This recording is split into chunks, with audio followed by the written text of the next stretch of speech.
Waves media తెలుగుకి స్వాగతం. తెలంగాణ జాగృతి అధ్యక్షురాలు కల్వకుంట్ల కవిత మాట్లాడుతూ కృష్ణానది మీద ప్రాజెక్టులు ఉమ్మడి రాష్ట్రంలో పెండింగ్లో ఉండేవి. తెలంగాణ వచ్చాక కూడా అవి నెవర్ ఎండింగ్ ప్రాజెక్టులుగానే మిగిలిపోయాయి. ముందు ఈ పనులను పూర్తి చేయడంపై ప్రభుత్వం దృష్టి పెట్టాలి. కల్వకుర్తి మోటార్లను రిపేర్ చేయాలి. ఎల్లేరు పంపు హౌస్ నిర్మాణం పూర్తి చేయాలని తెలియజేశారు. అందరికీ నమస్కారం. మన ఉమ్మడి మహబూబ్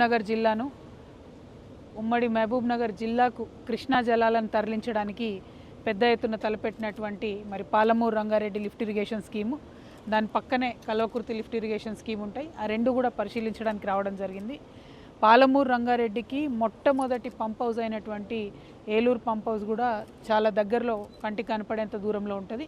ఆ Eluru pump house original design ప్రకారం ఒక 500 మీటర్స్ అప్రోచ్ ఛానల్ ఉండి 50 మీటర్స్ వెడుతుతో ఉండేటటువంటి దాన్ని కుదించి 20 మీటర్స్ విడితే అప్రోచ్ కెనాల్ చేసి దాన్ని కూడా లెంత్ కూడా తగ్గించడం జరిగింది.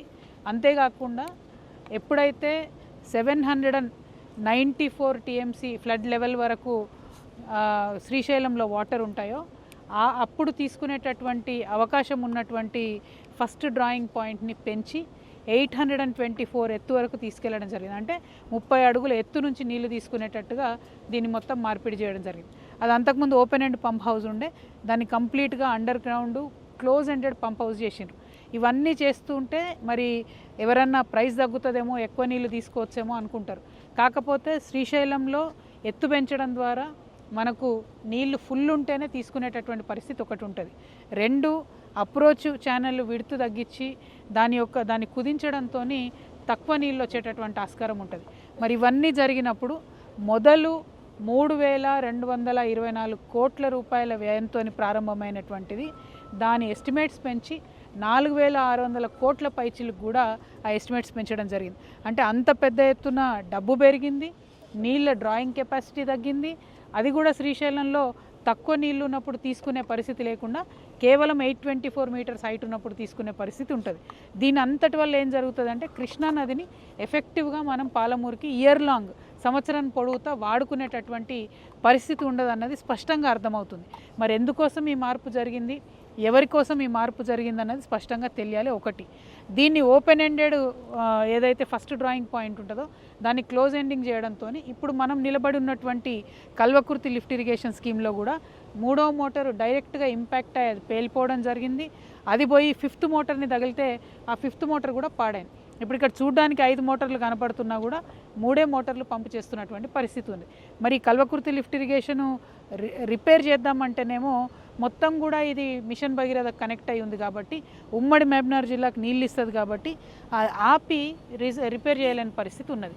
ఒక పక్క ఎల్లూరు పంప్ హౌస్లో అవినీతి, వాటర్ డ్రాయింగ్ కెపాసిటీని తగ్గించడం, దాంతోపాటు ఈ కల్వకుర్తిలో ఈ 2 ఇబ్బందులు.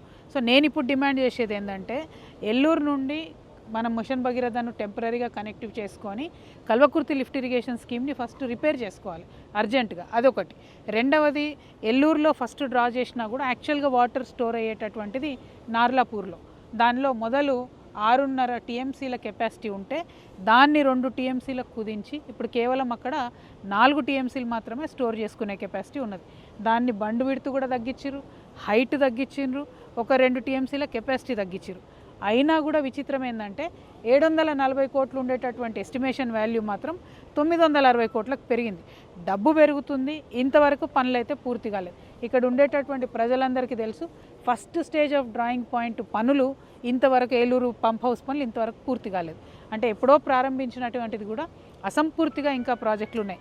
అంటే మన కృష్ణా మీద ఉండేటటువంటి ప్రాజెక్టులు పెండింగ్ ప్రాజెక్టుగా ఇదివరకు ఉమ్మడి రాష్ట్రంలో మనం పిలిస్తే ఇప్పుడు తెలంగాణ వచ్చినాక కూడా ఇవి నెవర్ ఎండింగ్ ప్రాజెక్టులు అయినాయి తప్పితే వాటి ఎప్పుడు కూడా ఫినిష్ అయ్యే ప్రాజెక్ట్ లాగా కనపడడం లేదు. కాబట్టి కంప్లీట్గా ప్రభుత్వం దీని మీద దృష్టి సారించి ముందు Kalwakurthy lift irrigation scheme repair చేపట్టాలి. ఆ తర్వాత ఏదైతే పంప్ హౌస్ ఉందో ఫస్ట్ స్టేజ్ ఎల్లూరుది అది పూర్తి చేయాలి.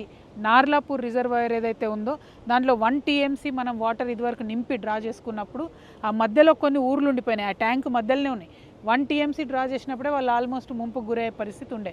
ఇప్పుడు 2 టీఎంసీ నింపితే వాళ్ళు కంప్లీట్గా మునిగిపోతారు. కానీ ఇంతవరకు వాళ్ళకి R&R కాలనీ కట్టలేదు, ఇంతవరకు చాలా మందికి కాంపన్సేషన్ రాలేదు.